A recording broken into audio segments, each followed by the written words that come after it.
वालेकुम, नमस्ते, सत श्री अकाल। कैसे हैं आप लोग? उम्मीद करती हूँ ठीक होंगे, खुश होंगे। मैं हूँ हज़ीका अली और मेरे साथ हैं तारिक नियाज़ी। अस्सलाम वालेकुम, नमस्ते, सत श्री अकाल। उम्मीद करता हूँ ठीक होंगे, खुश होंगे। दोस्तों जहाँ रहे खुश रहें, माँ बाप का ख्याल करें क्योंकि माँ बाप ही तो सभी कुछ है। आज की हमारी वीडियो है मिनी थाईलैंड ऑफ इंडिया से। स्टार्ट करते हैं अपनी वीडियो को। Let's start. टाइटल है mini Thailand of India, Jibhi Himachal, the solo female traveller, episode 20। I'm hiking to the 360-degree trek point, and this is the place where Ye Jawani Hai Diwani was shot.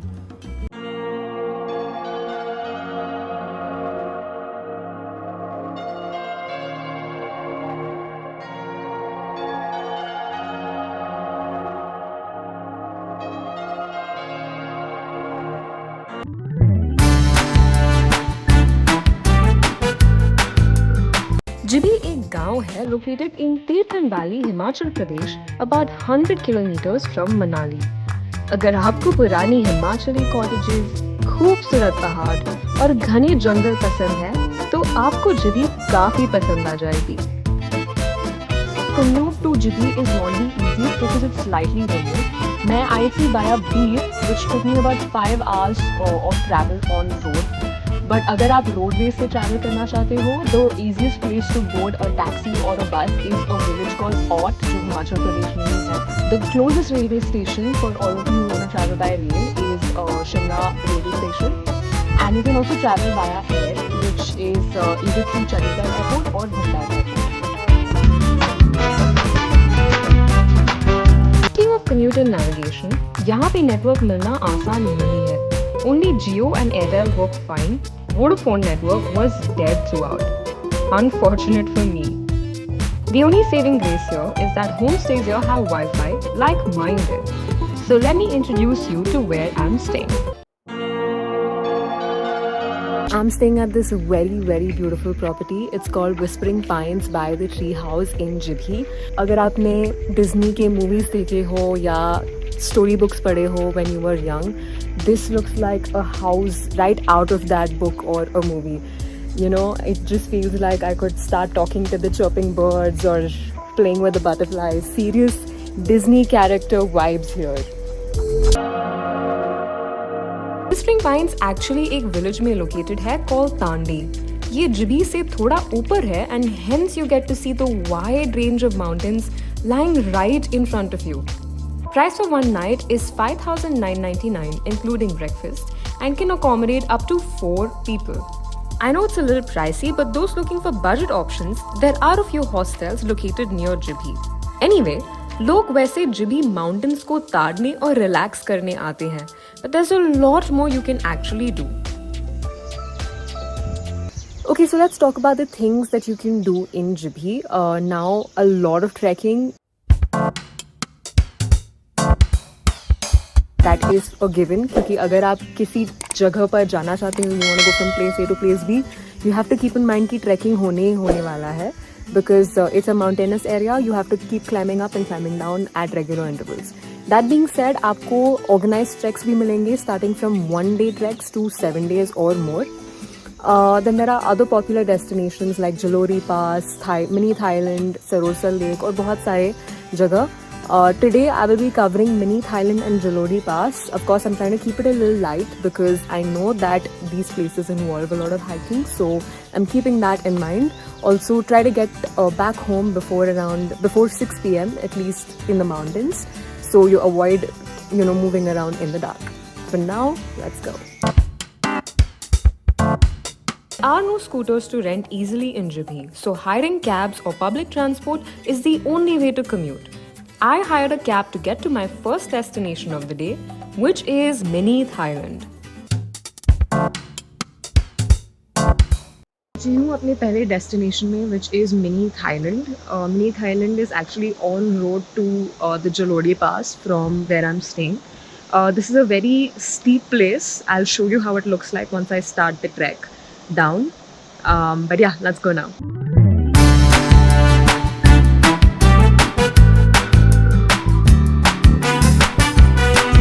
Mini Thailand exotic तो काफी sound करता है. I mean, Thailand, a tropical country in the cold mountains. Am I right? But there's no reasoning behind the name. according to locals, it's called that because it just sounds exotic.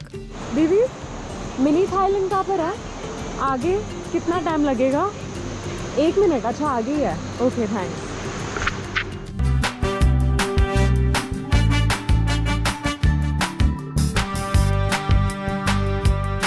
Mini Thailand essentially is a natural point formed on the path of a river surrounded by the Himalayas. It's called a hidden gem, but I don't think it's hidden anymore. Okay, so I've finally reached Mini Thailand after about 10 minutes of trekking down. So basically what it is are 2 giant rocks that have sort of touched each other and this beautiful water below in between it. It's really stunning to watch. I've seen a lot of Instagram posts of people swimming around. I try to get my hands or my entire body into the water, but it's too cold. But come, check it out.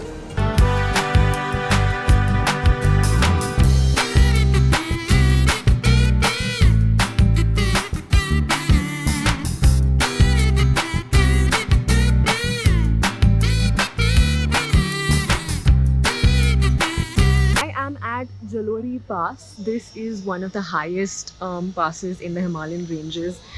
Like you can see, I'm also like, itna fog hai yahan pe. I'm breathing and like there's smoke coming out of my mouth.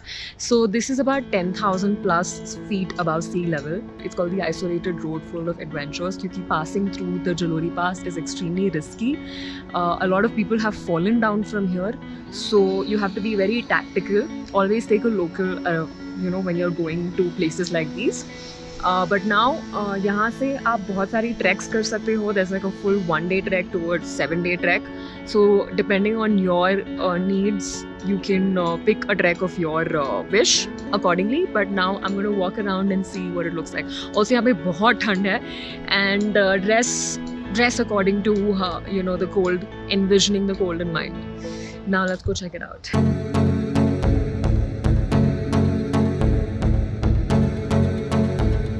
The pass is located about 73 kilometers from Kullu. Once you get off the road, there are many trails that one can trek on. I, for instance, went on the 360-degree trek to the mountain top, popularly known as the Ye Jawani Hai Diwani spot. Check this out.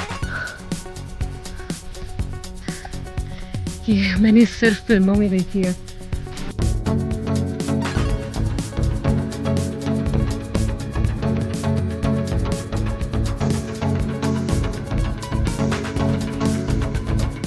That's how I ended my day in Jibbi.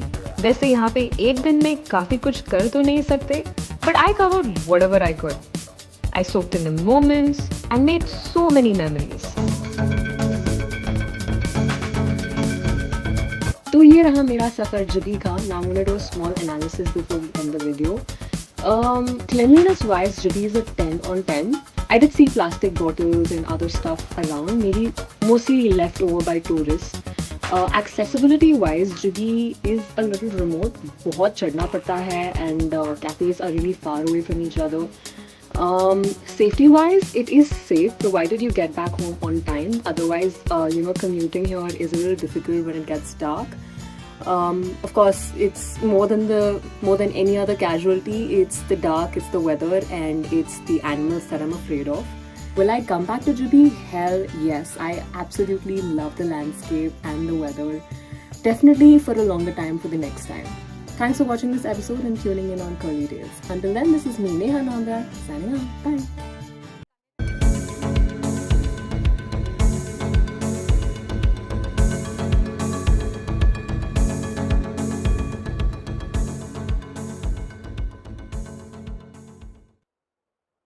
जी जनाब. Extreme beauty, मतलब एकदम untouched लग रहा था मुझे. बहुत सारे area, बहुत सुंदर, बहुत खूबसूरत. और देख के ही ना बिल्कुल इंसान को ना ऐसा सुकून सा मिल रहा था, नींद से आने लग गई थी. यकीन करें बस स्पेशली जगह जहाँ पे गेंदे के फूल लगे वो बिल्कुल वो इन्होंने जो एक हट था बना हुआ. अच्छा, हट भी लकड़ी का. अच्छा, इसकी क्या खास बात है, मुझे बताएं फिर मैं बताता हूँ. क्या चीज़? कि एक जगह है अच्छी सी खूबसूरत सी, वहाँ पे यार रह सकते हैं, होटल भी है. लकड़ी का क्यों है? लकड़ी में अच्छी फीलिंग आती है. क्यों आती है? मिसाल के तौर पे सबसे पहले तो नेचुरल जगह पर हैं, हाँ तो हट तो नेचुरल चीज़ों से जो चीज़ बनी हुई होती है ना, जैसे लकड़ी है, आप वहाँ पे लोहे का हो, आपको वो तो नहीं फील नहीं आएगा आपको एक। मैंने और लकड़ी का लकड़ी का जो है ना, अच्छी फीलिंग बोल दिया। लकड़ी का जो है ना हल्का फुल्का सा या ईंटों का तो बहुत ही और नहीं आएगा। लगेगा। वही तो मैं कह रहा हूँ कि आपको फीलिंग आती है नेचुरल चीज़ों से, जैसे दरख्त मेल है। नहीं है कुछ, इसको ऐसे कह सकते हैं हम कि अगर वहाँ पे ईंटों का ब्लॉक्स का बना होगा तो वो मेल नहीं दिखेगा हमें, वो कुछ मैच नहीं कितना होगा। unique- अनरिलेटेड आप कहते हैं ना, अनरिलेटेड चीज़ें बहुत बुरी लगती हैं। सीढ़ियों से चढ़ के ऊपर जा रही है तो ऊपर भी बेड लगा हुआ है। ये जो ये था ना, हम लकड़ी के और भी घर देखे, हमने कश्मीर का विजिट किया, आई मीन वीडियो के थ्रू, तो हमने देखा वहाँ पे भी बहुत सारी मतलब लकड़ी के काम हुए हुए कश्तियाँ पूरी देखी। लेकिन ये इससे हट की, इसलिए मुझे ये बहुत ख़ास लगी। वाकई उन्होंने सीखा कहानियों में, जैसे तस्वुराती बिल्कुल। दुनियाओं में आपको एक बताया जाता है कि ये एक घर था, उसके अंदर कोई रहता था, जैसे कहानी वगैरह में होता है, बिल्कुल देखकर ऐसा लग रहा था कहानियों की कोई तस्वुराती दुनिया हो। अच्छा, दूसरी चीज़ ये है कि ये अकेली थी, इनका व्लॉग का नाम लिखा हुआ भी था सिंगल ट्रैवल का। Solo film. तो एक चीज़ थोड़ी सी कमी लगी, शायद खुद ही कैमरा रख के शूट कर रही थी, तो एक इतनी खूबसूरत जगह को उतना खूबसूरत तरीके से पिक्चराइज नहीं किया गया। मैं ज़्यादा यही वाली जगह को नहीं कि एक प्रॉपर शॉट्स दिखाए जाते जहाँ पे हैं गेंदे के फूल वगैरह लगे कहीं पर भी। हाँ। वो पूरी टोटल ओवरऑल व्लॉग की बात कर रहा हूँ कि बहुत अच्छे तरीके से, जैसे टीम जाती है ना, कैमरामैन होते हैं प्रोफेशनल, एक एक चीज़ को बड़ा अच्छे तरीके से कैप्चर करते हैं, या बाज़ दफ़ा ड्रोन शॉट्स होते हैं, उससे चीज़ें निकल के सामने आती हैं। तो मैं समझता हूँ कि जो दिख रहा था उससे हमें आइडिया तो हो गया जगह बहुत खूबसूरत बहुत थी, खूबसूरत है। लेकिन एक वैसे ही बहुत खूबसूरत तरीके से दिखाया मैं जाता है, बताऊं, मुझे ऐसा लग रहा है। आपको ऐसा लग रहा है, मुझे ऐसा लग रहा है, दिखाया तो सही है। अब मिसाल के तौर पर ये जो घर बना हुआ था, इस घर का दूर का कोई शॉट नहीं था कि ये घर, बाहर से कैसा लग रहा है, ठीक है ना, हाँ। और उसके बाद प्रॉपर वो किस तरह से खड़ा हुआ है, कितनी रियर फ्रंट कुछ भी नहीं। ठीक है ना? अच्छा, मैं बताएं, मुझे ऐसा लगा कि ब्लॉग शॉर्ट था, हो सकता है। इसको थोड़ा बड़ा होना चाहिए था, 15 मिनट का एटलीस्ट होना चाहिए था, जिसके अंदर ये जगहों को दिखाया तो सही, ऐसा लगता है शॉर्ट टाइम के लिए दिखाया गया। उसको तफसीली तौर पे जैसे आप देखते हैं, हम ड्रीम चादर के अक्सर ब्लॉग्स देखते हैं या फिर दूसरे लोगों के ब्लॉग्स देखते हैं, तो उसमें इस तरीके की ब्यूटी में अक्सर वो बोलते कम है और चीज़ों को ज़्यादा दिखाते हैं। इन्होंने इन्फॉर्मेशन ज़्यादा दी, डिटेल्स वहाँ की हाँ, ज़्यादा ये दी, चीज़ है। गाइड आपको ज़्यादा करा ताकि आपको सपोर्ट मिल सके, आपको पता हो अगर आप वहाँ जाने वाले हो। लेकिन वो जो जगहें थी उनको बस उन्होंने थोड़ा दिखा दिया, थोड़ी ऐसा लग रहा था मुझे झलकियाँ दिखा दी। अच्छा, कर्ली टाइल्स पर ये वीडियो, इस तरह की वीडियो फर्स्ट टाइम हमने देखी। इनकी वीडियो, हाँ, इनकी वीडियो और इस तरह की वीडियो। इस तरह की वीडियो वैसे तो ये मतलब है कि एक दो इनके होस्ट हैं, वो होती हैं, जगहों को एक्सप्लोर करती हैं, ऐसी वीडियोस होती हैं। हाँ, लेकिन इस टाइप का मतलब उनका अपना एक टेम्पो, उनका अपना एक स्टाइल है। कामिया जानी है, दूसरों को याद करेंगे तो वो तो अलग ही होगा। हाँ, तो इनका लेकिन अपना जगहों को एक्सप्लोर करते हैं वो लोग। ठीक है। और दूसरी चीज़ ये है कि आप बता रही थी बैक ऑफ कैमरा कि कोई एक सेलिब्रिटी एक्टर है वो यहीं की हैं, कंगना के बारे में इस- मुझे पता था कि वो इसी स्टेट से, हिमाचल से। हिमाचल से और हिमाचल इसी शहर से हैं। नहीं, मुझे जिबी का नहीं पता, जिबी है ये जगह, हाँ। ये शहर है या स्टेशन है जो भी है खैर, लेकिन मुझे कंगना का ये पता चला था कि वो हिमाचल प्रदेश से हैं। ये एक खूबसूरत इलाका, बहुत खूबसूरत है, सब। वो खुद भी माशाल्लाह दिख रहा है आपने, बहुत प्यारी है। यहाँ के लोग बहुत प्यारे होते हैं, सुर्ख सफ़ेद, जैसे हमारे कश्मीरी ना, वैसे यहाँ के लोग। नहीं, वाकई वो अंदाज़ा हो रहा था माहौल। और किसी से गाइड भी लेनी थी, हाँ, तो वो जो अंदर बैठी थी, आपने फौरन क्या था, मुझे ऐसा लग रहा है कश्मीरी टाइप की जिस कोई तरह से हमारे यहाँ महिला। कश्मीर के लोग होते हैं ना, उस तरह का लुक आ रहा था, पठानों का या पठानों कश्मीर टाइप की का। हाँ, बहुत अच्छा लगा, एक यूनिक चीज़ थी, एक नई जगह देखी मिनी थाईलैंड के नाम से। मिनी उसका नाम ही अच्छा, एक तो होता है ना कि मैंने एक जगह देखी और मैं उसका नाम रख लूँ मिनी थाईलैंड, बाकी तो वो मिनी थाईलैंड के नाम से फेमस है। लेकिन लास्ट में जब वो पहुंची, जहाँ पानी था, घना जंगल यार, इतनी ग्रीनरी और साथ पानी, इतनी ग्रीनरी, और यहाँ पे बड़े ही तरह के जानवर, बड़े ही ख़तरनाक चीज़ें भी हो सकती हो हैं, सकती है। 100% हो सकती हैं, क्योंकि इस तरह की जगहों पे ये चीज़ें रहती हैं। अच्छा, पानी वगैरह की जो जगह पे गई थी ना, जहाँ पे वो नीचे की तरफ जाके खड़ी हुई थी, जो आप कह रहे थे कि शायद अब नहाएंगी भी और शायद इंजॉय करेंगी, तो नॉर्मल था, पानी- सोलो ट्रैवलर है, इतना कुछ करके दिखा नहीं सकती थी, नॉर्मली हम वीडियोस में देखते हैं। तो वो जगह मुझे ऐसा लग रहा था पर्सनली कि शायद पहले कोई वहाँ पे ना आया हो, बिल्कुल ऐसा ही है, बिल्कुल ऐसा लग रहा था न्यू, बिल्कुल। बिल्कुल अभी जैसे कोई चीज़ आपके सामने दरियाफ्त हुई हो, आपके सामने कोई पहली बार पेश करे, तो आपको कैसा लगता है, वो वाली फीलिंग आ रही थी। और मुझे घर वाले अनटच, बिल्कुल अनटच, और मुझे हट वाले टाइम पे भी ये फीलिंग आ रही थी, बाहर का एरिया देखकर यार फ्लावर्स इतने तरीके से एकदम खुशनुमा लग रहे, अच्छा जगह बना एकदम साफ सुथरी हुई, ऐसा लग रहा है पहले कोई आया ही नहीं होगा यार। बिल्कुल ऐसे ही लग रहा था। और बहुत ही मतलब एक लास्ट में उन्होंने मैसेज भी दिया कि यहाँ इस तरह की जगहों पर आओ तो बिल्कुल। बॉटल्स वगैरह, कचरा वगैरह ना छोड़ें। तो एक बहुत ज़बरदस्त, दोबारा किसी और हिसाब से मुलाकात होगी, जब तक के लिए अल्लाह अल्लाह हाफ़िज़।